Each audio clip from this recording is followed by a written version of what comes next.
Kamusta mga amigo? Ito nga pala ulit si Tito Roy at pag-uusapan lang natin dito sa aking new video is ano ba yung pinaka effective way para maibalik mo si X?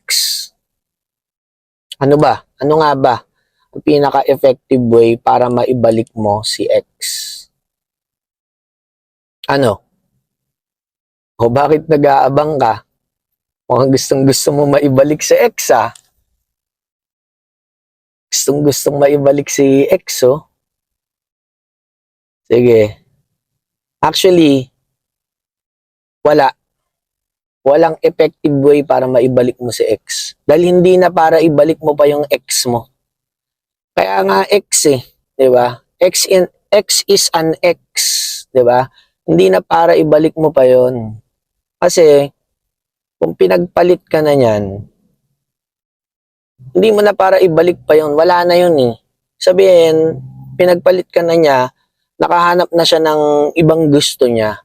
'Di ba? Hindi mo na para ipilit pa yung sarili mo dun sa ex mo. Kasi pag pinilit mo pa yan, hindi maganda kalalabasan yan. Wala namang pinilit na maganda kinalabasan eh, 'di ba? Kahit ikaw naman mag-isip ng logic na yan eh. Ano ba yung pinilit na maganda kinalabasan? 'Di ba wala naman. Lahat ng pinipilit pangit kinalalabasan. So hindi mo na kailangan para ibalik pa yung ex mo. At kung halimbawa cheating 'yan, kung cheating yung naging reason, 'di ba? Kumbaga dinisrespect ka na, binastos ka na, bakit kailangan pa ibalik 'yan, 'di ba? Pag dinisrespect ka na ng isang tao, binastos ka na, hindi mo na kailangang ibalik 'yon, 'di ba? Yung ex mo na 'yon. Tsaka napakadaming negative energy na pwedeng mangyari diyan pag pinilit mo pa yung isang relasyon. Sige, ipilit mo yung relasyon ninyo, yung relasyon ninyo ipilit mo pa, 'di ba? Hindi maganda yung kalalabasan kasi unang-una, pag pinilit mo 'yan, pagka nagpakasal kayo, nagkaanak kayo, 'di ba? Tapos yung pala, maghihiwalay din kayo sa dulo, 'di ba? Hindi maganda yung kalalabasan. Unang-una, maapektuhan yung mga anak ninyo dahil separated ang parents nila, 'di ba? Pwede maaring maapektuhan yung paglaki nila, 'di ba? Yung mga values nila kasi separated ang parents nila. Tapos ikaw magiging single mom ka, kung babae ka.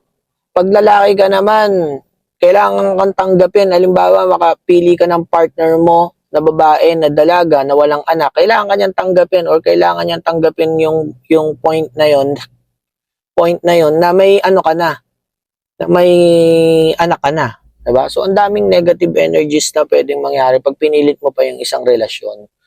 Ang kailangan mong gawin dyan, mag-move on ka. O nahirapan ka mag-move on. Nahirapan ka naman mag-move on kasi mahal na mahal mo yung ex mo eh, di ba? Unang-una, sa mga lalaki, o kunyari, lalaki naman, kung gusto mo mag-move on, pakabisi ka na lang.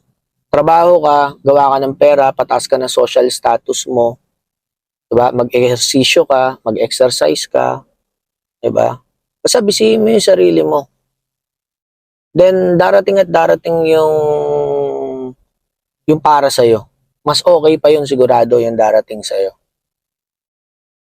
And then, sa mga babae naman, pamper nyo yung sarili nyo. Usually, yung ginagawa ng babae, nagpapasalon, bumibili ng mga gamit nila, bumili ka ng cellphone. Kung yun magpapasaya sa'yo, bumili ka ng mga bagong cellphone, bumili ka ng mga bagong bag, sapatos, diba, sandals.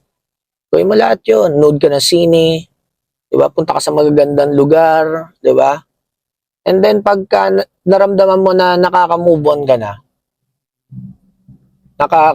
na dun, patawarin mo naman yung sarili mo. Kunyari, ikaw lalaki, patawarin mo yung sarili mo dahil sigurado ikaw ang nag-mess up dun sa relasyon ninyo. Kasi ikaw yung lalaki, kontrolado mo yan eh. Diba? So, patawarin mo yung sarili mo. Sa mga babae naman, patawarin mo siya. Ang hirap nun na may dinadala ka sa sarili mo na mga hard baggages, diba? Diba? Hindi ka makakapag-move on hangga't hindi mo napapatawad yung tao o hindi mo napapatawad yung sarili mo. So, kailangan gawin mo muna yung mga bagay na yun bago ka makapag-move on. And then, eventually, minsan, minsan kasi, akala natin, pagka nawala na yung taong minamahal natin, akala natin, katapusan na ng mundo di ba? Hindi ganun yun. Akala lang natin yun kasi, masyado ka nagpapadala dun sa emotions mo, dun sa feelings mo. By that time.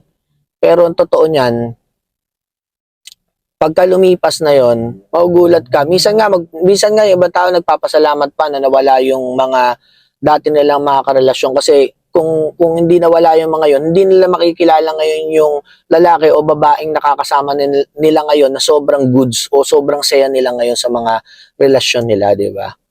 Naging asawa pa nila, nagkapamilya sila, nakahanap sila ng faithful man or faithful woman na talagang sobrang saya nila ngayon.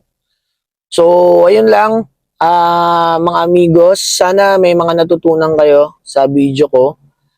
Kita-kita tayo ulit sa susunod na video ni Tito Roy. Ingat kayo palagi. Mahal na mahal kayo ni Tito.